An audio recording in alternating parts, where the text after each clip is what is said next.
की दो बेटियां थी। उनके भाई ने सारी जायदाद अपने करीब कर ली क्योंकि अभी तक जायदाद के अहकामात भी नहीं आए थे। उनकी जौजा अपनी दोनों बेटियों को लेके नबी पाक की बारगाह में पहुंच गई। कहा या रसूल अल्लाह सल्लल्लाहु अलैहि वसल्लम, मेरे खामद इंतकाल कर गए, उहद में शहीद हो गए, इनके चचा ने सारी जायदाद पे कब्जा कर लिया है। हुजूर अब आप बताएं क्या करना है? अगर इनके पास कुछ नहीं होगा तो मैं बेवा औरत इनके निकाह कैसे करूं, इनको रुखसत कैसे करूं? उस वक्त अल्लाह करीम ने ये आयत मुकद्दसा नाजिल फरमाई जिसको आयत मेराज कहते हैं। तो नबी पाक अलैहिस्सलाम ने बुलाया हजरत साद बिन रबी रदी अल्लाह तआला अन्हु के भाई को और बुला के फरमाया अल्लाह से डर जा, 2/3 उसकी बेटियों को दे, 8वां हिस्सा उसकी बेवा को दे और बाकी जो बच जाए वो तेरा है, लेकिन जो जिस हकदार का हक है वो हक उसे। और मैंने कई ऐसे भी बाप देखे हैं माशाल्लाह, बड़ी जायदाद थी, पर जाने से पहले पहले बेटों को बुलाया, कहने लगे इधर आओ, मुझसे नाम करा लो, बाद में कहीं मेरे भाई ना उठ खड़े हो, कहीं तुम्हारा बहनोई ना दावा कर दे। सारा बेटों के नाम कर गए, पीछे बच गई मां, 8वां हिस्सा बीवी का। इस हदीस में जामे तिरमिजी में मैंने अर्ज किया, मां बच गई।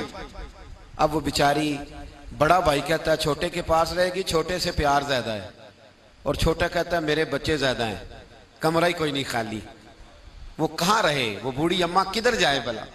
अगर खामन सारे बेटों के नाम जो कर गया था तो किसी कोने की कोई एक दुकान अपनी जौजा को भी दे जाता। कोई अगर अगर कोई प्लाट किसी जगह उस बेचारी के नाम भी कर जाता जिसका शरीयत ने हिस्सा रखा था। अगर अपनी जिंदगी में हिबा कर रहा था, विरासत तो मरने के बाद होती है, अगर हिबा कर ही रहा था तो कुछ थोड़ा उसको भी दे देता, जिसने बच्चों को पाला था, कुछ थोड़ा सा उस बेचारी के हिस्से में भी आ जाता, चलो उसका भी बुढ़ापा वकार से गुजर जाता। लेकिन बेटों को नवाजते नवाजते लोगों ने बड़े बड़े हक जाया किए, बेटों को पालते पालते बड़े बड़े हक जाया किए। मैं कह चुका हूं जिस दर्द से बेटी बाप से प्यार करती है, मेरे नबी पाक अलैहिस्सलाम की हदीस में मौजूद है। हुजूर ने फरमाया बेटियां तो बड़ी प्यारी होती हैं, ये लफ्ज एक हदीस में हुजूर ने फरमाया बेटियां तो बड़ी प्यारी होती हैं, ये तो बाप की जुएं भी निकाल देती है।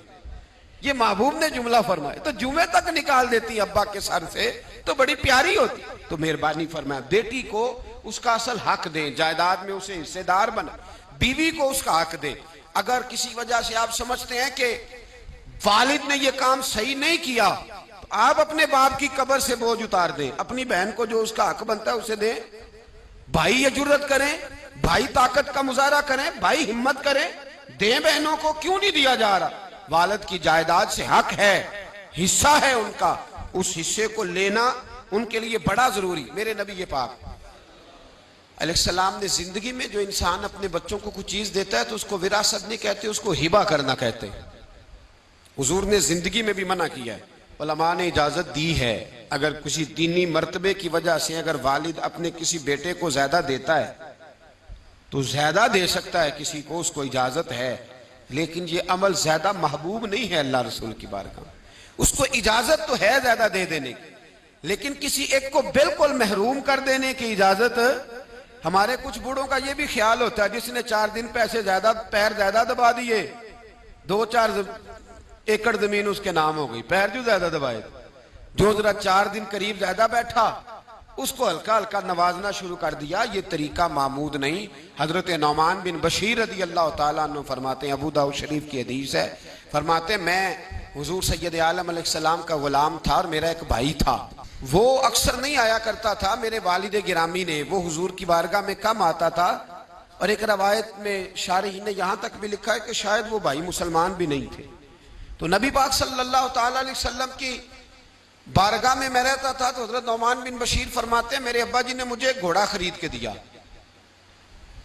तोहफे में हिबा किया। और फिर वो आए नबी पाक की बारगाह में, अर्ज करने लगे या रसूल अल्लाह सल्लल्लाहु अलैहि वसल्लम, मैंने इसे घोड़ा दिया है।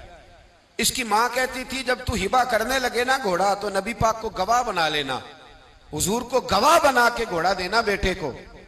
तो महबूब ने देखा, फरमाने लगे सिर्फ इसे ही घोड़ा दिया है कि दूसरे बेटे को भी दिया है?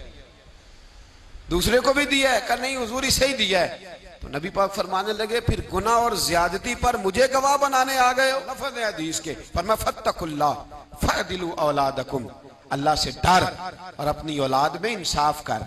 नबी पाक सल्लल्लाहु ताला अलैहि वसल्लम एक दिन गुजर रहे थे तो एक बकरी का बच्चा मरा हुआ था। तो महबूब सहाबा से फरमाने लगे, तुम्हारे ख्याल में बकरी के इस बच्चे की क्या कदर होगी मालिक की नजर में? तो सहाबा कहने लगे, या रसूल अल्लाह सल्लल्लाहु अलैहि वसल्लम, कोई कदर होती तो रूढ़ी के ढेर पे मरा हुआ फेंकता, अगर इसकी कदर होती तो इसे घर के अंदर बाड़े के अंदर बांध के रखा जाता। तो नबी पाक अलैहिस्सलाम फरमाने लगे, सुन लो, अल्लाह की नजर में दुनिया के माल की कीमत इस मरे हुए बकरी के बच्चे से भी कम है। फरमाया, अगर रब करीम की नजर में दुनिया के माल की कीमत मच्छर के पर के बराबर भी होती तो अल्लाह काफिर को कभी दौलत ना देता।